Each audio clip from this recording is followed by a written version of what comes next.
శ్రీ గురుభ్యో నమ. గురు బ్రహ్మ గురు విష్ణు గురుదేవ మహేశ్వర గురు సాక్షాత్ పరబ్రహ్మ తస్మై శ్రీ గురవే నమ. సదాశివ సమారంభం వ్యాసశంకర మధ్యమాం అస్మదాచార్య పర్యంతం వందే గురు పరంపరాం. నారాయణం నమస్కృత్య నరం చైవ నరోత్తమం దేవీం సరస్వతీం వ్యాసం తతో జయముదీరయేత్. అపార కరుణాసింధు జ్ఞానం శాంతరూపణం శ్రీ చంద్రశేఖర గురు ప్రణమాముదానం. శ్రీ గురుభ్యాన్ మహాగణాధిపతి నమ. మార్కండేయ పురాణంలో చెప్పినటువంటి హరిశ్చంద్రుడు యొక్క హరిశ్చంద్ర గురించి చూద్దామని చెప్పేసి అనుకుంటున్నాను. ఎపిసోడ్ 2 ఇవాళ. ఎపిసోడ్ 1లో ఏం చెప్పుకున్నామంటే, నీవు నీ ధర్మను పాలింపు, నీ మార్గము శుభకరమగుగాక అని విశ్వామిత్రుడు పలికాడు. ఇప్పుడు ఎపిసోడ్ 2 కంటిన్యూ చేస్తున్నాం. పక్షులు పలికిన విశ్వామిత్రుడు వెళ్ళుము అని ఆజ్ఞాపించగానే వెంటనే హరిశ్చంద్రుడు నగరం నుండి బయలుదేరాడు. ఆయన వెంట ఆయన భార్య చంద్రమతి కూడా వెళ్ళాను. ఆమెకు నడిచే అలవాట్లు ఏమీ లేదు. రాణి రాజకుమారుతో సహా రాజుకు హరిశ్చంద్రుడు నగరం నుండి వెలువడి చూచి అతని అనుచరులైన సేవకులు పురవాసులు విలపింపసాగిరి. ఓ ప్రభు, పీడితులమైన మమ్మల్ని ఎందుకు మీరు విడిచిపెట్టుతున్నారు? రాజా, మీరు ధర్మము తలచినతో మమ్మల్ని కూడా మీ వెంట తీసుకుని పోండు. మహారాజా, 2 ఘడియలు నిలువుడు, మా నేత్రరూప తుమ్మెదలు మీ ముఖారవింద రూప అమృతమును పానం చేయనీయండు. మరలా మాకెప్పుడు మీ దర్శన భాగ్యం వహించగలదో? అయ్యో, మహారాజు ముందు నడవగా ఆయన వెంట ఎందరో రాజులు నడిచేవారు. నేడు ఆ ప్రభు వెంట రాణి బాలకుడైన కుమారుని సంకల పెట్టుకుని నడుచుతుంది. యాత్రా సమయమును మహారాజు సేవకులు కూడా ఏనుగులు నిర్వహించి ముందు వెళ్ళేటివారు.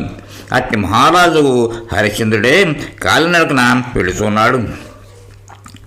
అయ్యో రాజా, మనోహరమైన కల్వములు చక్కని చర్మము ఎత్తైన నాసికతో శోభిల్ని సుకుమారమైన ముఖం మార్గమధ్యమైన దుమ్ముతో కూడి క్లేశయుక్తమై ఎట్టి దశకు ప్రాప్తించుకుందో కదా. నృపశ్రేష్ఠ, నీ క్రూరత్వమును పరిచించటే అన్నిటికంటే గొప్ప ధర్మము. విశేషంగా క్షత్రియులకు ఇదే అన్నిటికంటే ఉత్తమమైనది. ప్రభు, ఇప్పుడు మాకు భార్య బిడ్డలతో ధనధాన్యాదులతో ఏమి పని? మేము వీటిని అన్నింటినీ వదిలిపెట్టేసి మీ వెంట నీడవలే ఉండదు. మీరు మాకు మహారాజులో ఉన్నప్పుడే మాకు స్వర్గం. నగరవాసుడి మాటలు నీ రాజుకు హరిశ్చంద్రుడు శోకమగ్నుడు అయిపోయాడు. వారి మీద దయచూపటికే మార్గంలో అతడు కొద్దిసేపు నిలిచాను. విశ్వామిత్రుడు చూచిన రాజు చిత్తము నగరవాసుల మాటలతో వ్యాకులతను చెందినదని విశ్వామిత్రుడు గమనించను. అప్పుడు అతడు రాజు వద్దకు చేరుకుని రోషము అసూయతో ఇప్పారిన కళ్ళతో పలికిన, ఓరి, నీవు మిగుల దురాచారివి, అసత్యవాదివి, కపటంతో నిండిన మాటలను వచించువాడు. నీకు ధిక్కారముగాక.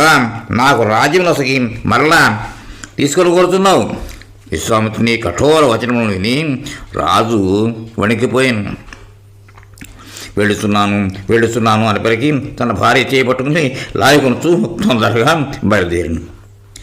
రాజు తన భార్యను తొందరగా రమ్మని లాగుచూడను. సుకుమారి అయిన బాబల నడిచిన శ్రమతో అలసటను చెంది వ్యాకులతకు లోనగుచూడను. ఇంతలో విశ్వామిత్రుడు మహారాణి వీపు మీద తన దండంతో కొట్టాను. మహారాణి ఈ విధముగా దెబ్బతినడం చూచి మహారాజు హరిశ్చంద్రుడు దుఃఖాతుడై, భగవాన్, వెళుతున్నాను అని మాత్రమే చెప్పగలిగాను. అతని నోటి నుండి ఇంకే మాటయు వెలువడలేదు. ఆ సమయంలో పరమ దయాళువులకు 5 విశ్వదేవులు ఇట్లు వచింపదొడగిరి. అయ్యో, ఈ విశ్వామిత్రుడు ఎంత కవియో కదా! ఏ లోకంలో వెళ్ళినో తెలియదు. యజ్ఞకర్తలలో శ్రేష్ఠుడు ఈ మహారాజు అతన్ని తన రాజ్యం నుండి రాజ్యభ్రష్టం చేశాను. విశ్వదేవుల ఈ మాట విశ్వామిత్రుడికి గొప్ప రోషం వచ్చాను. మీరందరూ మనుషులు కండు అని వారందరికీ అతడు శాపమొసగను. అప్పుడు వారు వినయంతో ప్రార్థింపగా మహాముని ఇట్లు పలికాను, మనుషులే కూడా మీకు సంతానం లేకుండా మీరు వివాహం కూడా చేసుకున్నారు. మీ మనస్సులో ఎవరి ఎడల ఈశ్వరదేశములు ఉండవు. మీరు మరలా కామక్రోధం నుండి ముక్తులై దైవత్వమును పొందుదురు. తదనంతరము ఆ విశ్వదేవులు తమ అంశతో కురు వంశీయుల ఇండ్లలో అవతరించింది. వారే ద్రౌపది గర్భంలో జన్మించిన 5 పాండవ కుమారులు. మహాముని విశ్వామిత్రుని శాపం వల్లనే వారికి వివాహం కూడా జరగలేదు.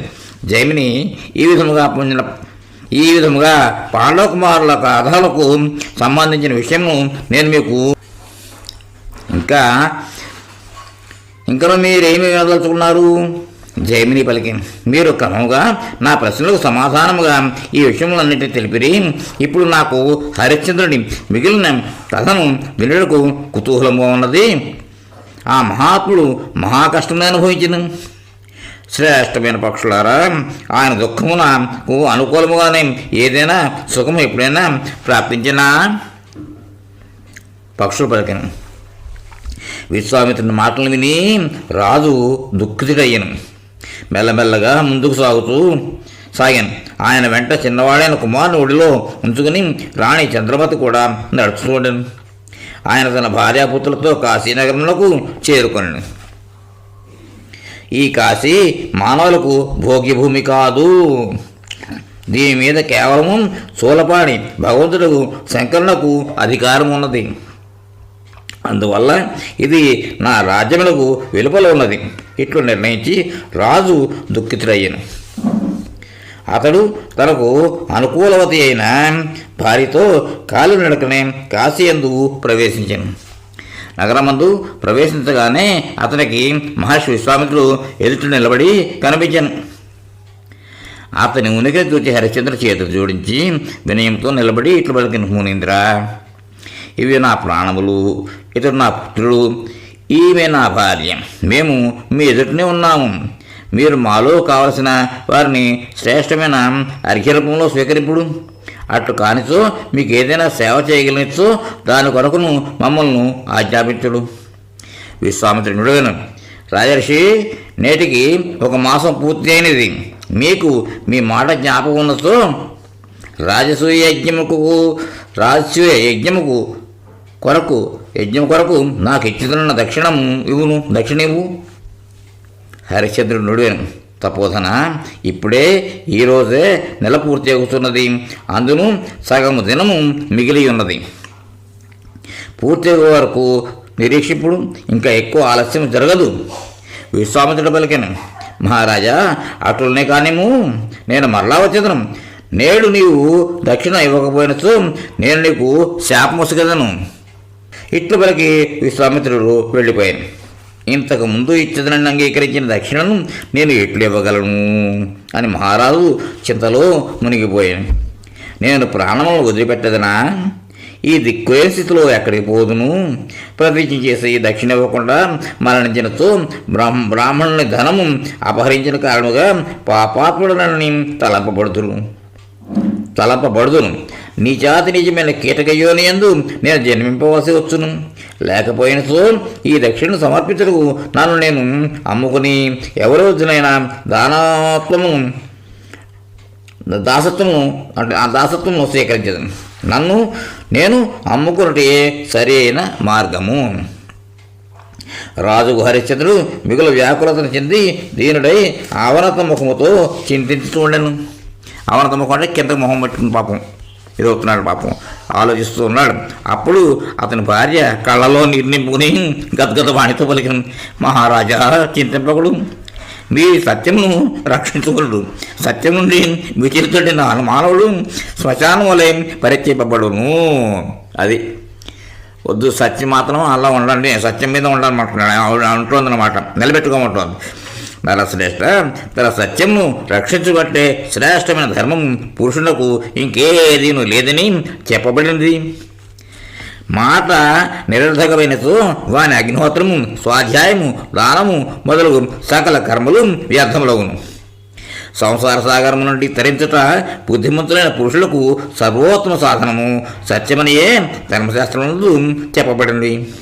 అట్టి పురుషునకు పతనమును గుంతలో పడవేయుటకు అసత్యమే ప్రధాన కారణమని చెప్పబడింది. అది కృతి అను పేరు గల రాజు 7 అశ్వమేధములను ఒక యజ్ఞమును అనుసరించి కూడా ఒకేసారి అసత్యమును వధించడం వలన స్వర్గం నుండి పడిపోయాను. అది ఒక్కసారి అబద్ధం చెప్పాడు పాపం, అక్కడికి స్వర్గం నుంచి కింద పడిపోయాడు. మహారాజా, నేను పుత్రులకు జన్మనిచ్చితిని. ఇట్లు పలికి రాణి చంద్రమతి వెక్కి వెక్కి ఏడవసాగాను. హరిశ్చంద్ర పలికిన.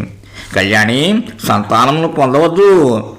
చెప్పవలసింది ఏదో స్పష్టంగా సంతాపమును, అది తప్పు.